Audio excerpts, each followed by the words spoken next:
Donc au mois de mai, Oui. j'ai interviewé Claire Tixer, qui travaille dans l'association américaine Center for Constitutional Rights, donc qui milite pour que Donald Rumsfeld soit jugé pour torture. D'accord. À quel titre tu l'as interviewé? Au titre de Liberté Culture, par rapport à la peine de mort? Non, Ou par rapport à... sur la question de Rumsfeld, Là? la question de la torture. D'accord, Voilà. bien. Je l'ai interviewé pour le journal. D'accord, Donc vas-y. je lui avais posé comme question quel avait l'impact la campagne de cette association américaine aux États-Unis. Donc elle a répondu qu'Obama a annoncé la fermeture de Guantanamo. Pour nous, c'est une victoire. La répudiation de toute torture qui est contraire au droit international. On s'en réjouit et on espère que ça ne soit pas symbolique. Tout auteur de crime doit être poursuivi. On espère qu'il y aura des poursuites contre Rumsfeld.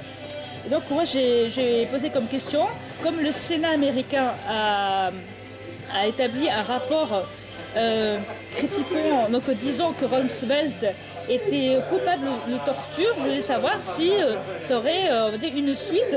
Elle dit le rapport du Sénat c'est un document officiel détaillé sur Rumsfeld, mais il faut une volonté politique et c'est ça qui manque.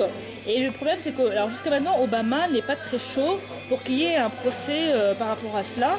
En avril 2007, il a déclaré que ceux qui avaient déclaré le droit devront répondre de leur crime, mais il ne faut pas regarder en arrière. D'accord. Voilà. Donc, voilà. Donc elle dit le problème c'est que l'impunité encourage dire d'autres crimes. D'autres gens vont dire que bah, c'est pas grave. Bah oui, si c'est pas puni, s'il n'y a pas de... C'est pas grave sur torture puisque ça ne sera pas puni. On me dit rien, donc je recommence. Voilà. Et donc j'avais posé comme question parce qu'en fait ce qui s'est passé c'est que je t'explique un peu, un truc juridique. Lorsque Rumsfeld est venu en France, a posé ses pieds en France, il existe ce qu'on appelle la compétence universelle. Alors je t'explique ce que c'est que la compétence universelle. Ça veut dire, alors ça dépend des domaines, notamment de la torture. C'est-à-dire en France, quelqu'un qui a été torturé, même si ça a été, je sais pas moi, en Égypte, par exemple, quelqu'un, je te donne un exemple au hasard, hein. Quelqu'un qui a été torturé en Égypte, imagine-toi, si son auteur, si la personne qui l'a torturé se trouve en France, il peut porter plainte contre cette personne-là, même si cette personne-là n'est pas française, et même si la victime n'est pas française.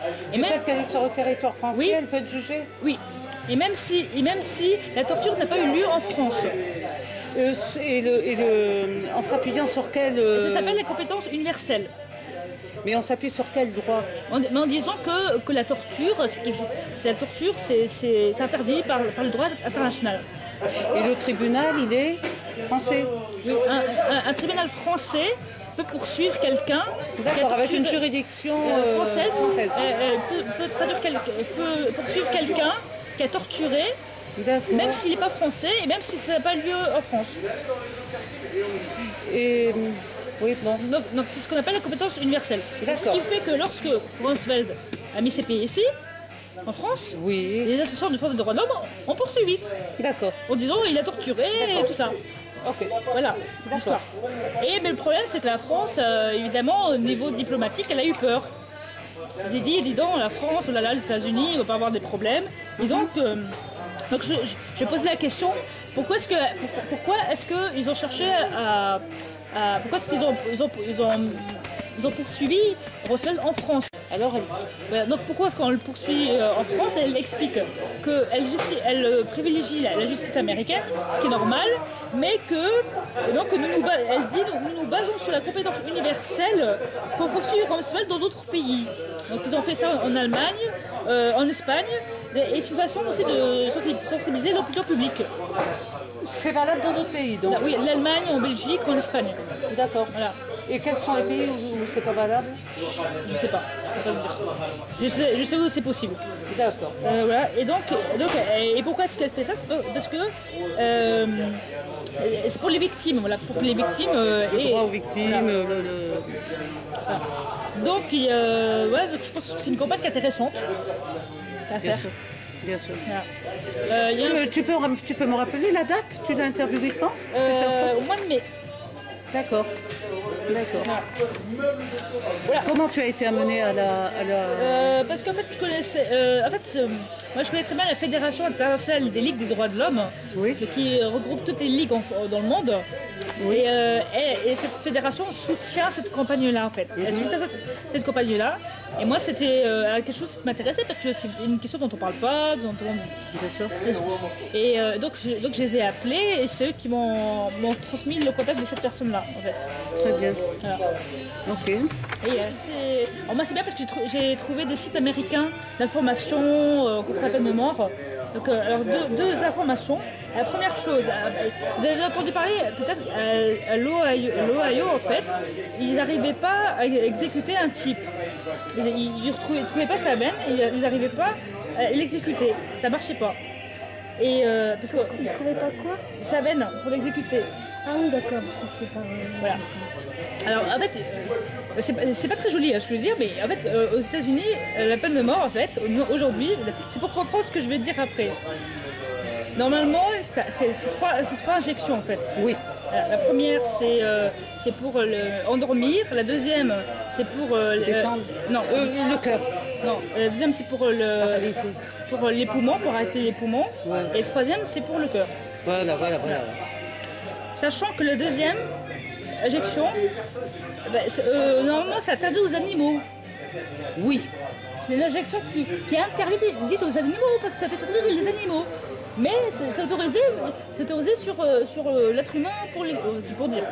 Donc l'Ohio, comme ils ont eu des problèmes, donc maintenant c'est plus 3 injections, c'est une. Ils remplacent l'Ohio et suite à cette histoire-là, ils remplacent les 3 injections par une et ils utilisent le même produit qu'on utilise pour euthanasie les animaux. Voilà. C'est pas, tu vois, c'est un sacré truc quand même. Hein. Aïe. Et un truc vachement intéressant, c'est Washington, en fait, il y a un article qui je le dis en plus parce que ça résume bien l'esprit aux États-Unis sur la peine de mort. En fait, c'est un article qui explique combien coûte la peine de mort. En fait, sur l'État de Washington, en fait, il y a 8 hommes qui est dans le couloir de la mort et il n'y a pas eu d'exécution depuis 2001. Et voilà. Et donc en fait, ils ont fait un compte. Ils se sont rendus compte que la peine de mort, c'est combien ça, enfin, ça coûte en fait 4 000 $ et plus 100 000 pour l'exécution. L'exécution coûte 100 000 $. Une personne pour l'exécuter, ça coûte 100 000 $. Et donc, ils se sont rendus compte que maintenir quelqu'un en vie, à vie, la prison à vie, ça coûtait moins cher que la peine de mort. Donc, il y a des gens qui demandent à ce qu'on abolisse la peine de mort aux États-Unis. Et en fait, la crise économique, c'est une des conséquences aux États-Unis, c'est qu'il y a 10 États aux États-Unis qui songent à abolir la peine de mort pour des raisons économiques. D'accord. Parce qu'ils se disent ça fait des économies. Voilà.